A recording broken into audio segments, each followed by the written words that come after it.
ಇವತ್ತು ಮಾನ್ಯ ಘಟಕ ವ್ಯವಸ್ಥಾಪಕರಿಗೆ ಮನವಿ ಸಲ್ಲಿಸುವ ವಿಷಯವೇನೆಂದರೆ, ನಾವಿವತ್ತು ಮಾನ್ಯ ವಿಭಾಗೀಯ ನಿಯಂತ್ರಣ ಅಧಿಕಾರಿಗಳು ಕ ರಸ್ತೆ ಸಾರಿಗೆ ಸಂಸ್ಥೆ ಯಾದಗಿರಿ ಅವರಿಗೆ ಮನವಿ ಸಲ್ಲಿಸುವುದರ ಬಸ್ ನಿಲ್ದಾಣದಲ್ಲಿ ಪ್ರಯಾಣಿಕರಿಗೆ ಅನುಕೂಲ ಆಗುವಂತೆ ಟಿಕೆಟ್ ಬುಕ್ಕಿಂಗ್ ವ್ಯವಸ್ಥೆ ಕಲ್ಪಿಸುವುದನ್ನು ನಾವಿವತ್ತು ಮಾನ್ಯ ಡಿಪೋ ಘಟಕ ವ್ಯವಸ್ಥಾಪಕರಿಗೆ ನಾವು ಒತ್ತಾಯಿಸುತ್ತೇವೆ.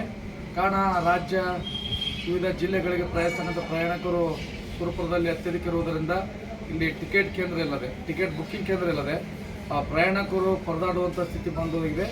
ಆದ ಕಾರಣ ನಾವು ಇಲ್ಲಿಂದ ಬೆಂಗಳೂರಿಗೆ ಸಾಕಷ್ಟು ಜನ ಇಲ್ಲಿ ಇವತ್ತು ದುಡಿಯಲಿಕ್ಕೆ ವಿವಿಧ ರಾಜ್ಯಗಳಿಗೂ ಕೂಡ ವಲಸೆ ಹೋಗ್ತಕ್ಕಂಥ ಪರಿಸ್ಥಿತಿ ಇಲ್ಲಿ ಭಾಳಷ್ಟಿದೆ. ಆ ಸಂದರ್ಭದಲ್ಲಿ ನಾವು ಟಿಕೆಟ್ ಕೌಂಟರ್ ಬುಕ್ ಇಲ್ಲಾಂದರೆ ಶಾಪುರ್ಗೆ ಹೋಗಿ ಟಿಕೆಟ್ ಬುಕ್ಕಿಂಗ್ ಮಾಡ್ತಕ್ಕಂಥ ಒಂದು ಅವ್ಯವಸ್ಥೆ ನಮ್ಮಲ್ಲಿ ಆಗಿದೆ. ಅದಕ್ಕೋಸ್ಕರ ಕೂಡಲೇ ಸುರಪುರದ ಬಸ್ ಸ್ಟ್ಯಾಂಡ್ನಲ್ಲಿ ಟಿಕೆಟ್ ಬುಕ್ಕಿಂಗ್ ಕೇಂದ್ರವನ್ನು ಸ್ಥಾಪಿಸಿ ಪ್ರಯಾಣಿಕರಿಗೆ ಮತ್ತು ಸಾರ್ವಜನಿಕರಿಗೆ ಅನುಕೂಲ ಮಾಡಿಕೊಡ್ಬೇಕಂತ ಈ ಸಂದರ್ಭದಲ್ಲಿ ನಾವು ಮಾನ್ಯ ಘಟಕ ವ್ಯವಸ್ಥಾಪಕರಿಗೆ ಒತ್ತಾಯಿಸುತ್ತೇವೆ. ಯಾಕೆಂದರೆ ಸಾಕಷ್ಟು ಇವತ್ತು ನಿರುದ್ಯೋಗ ಇಲ್ಲಿ ಇರೋದರಿಂದ ಉದ್ಯೋಗಕ್ಕಾಗಿ ವಲಸೆ ಹೋಗ್ತಕ್ಕಂಥ ಬಹಳಷ್ಟು ಜನರು ಗುಳೆ ಹೋಗ್ತಕ್ಕಂಥ ಜನರು ಇವತ್ತು ದಿನನಿತ್ಯ ನಾವು ನೋಡ್ತಾ ಇದ್ದೀವಿ. ಅದಕ್ಕೋಸ್ಕರ ನಾವು ನೀಡಿದಂಥ ಮನೋಪತ್ರ ಕೂಡಲೇ ಸ್ಪಂದಿಸಿ ಕೂಡಲೇ ಸುರಪುರ ಬಸ್ ನಿಲ್ದಾಣದಲ್ಲಿ ಒಂದು ಟಿಕೆಟ್ ಬುಕ್ಕಿಂಗ್ ಕೇಂದ್ರವನ್ನು ಸ್ಥಾಪಿಸಬೇಕಂತ ಈ ಸಂದರ್ಭದಲ್ಲಿ ನಾವು ಮನವಿಯನ್ನು ಮಾಡಿಕೊಳ್ತೀವಿ.